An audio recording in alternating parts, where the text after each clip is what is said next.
napakalungkot po, lalo na at naapektuhan pati ang mga pangangailangan ng mga anak.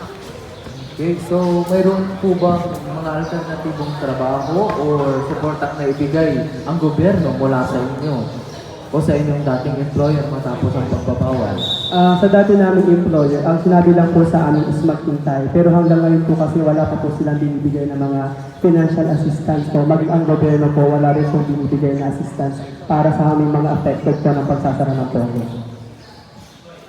So ano po ang nararamdaman nyo tungkol sa desisyon ng gobyerno na ipagbawal ang pogo?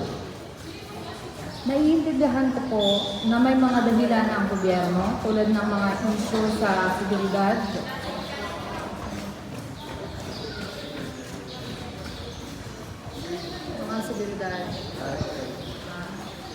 at kaligtasan ng mga Pilipino. Pero sa tingin ko po, sana ay pinag-isipan pa nilang mabuti kung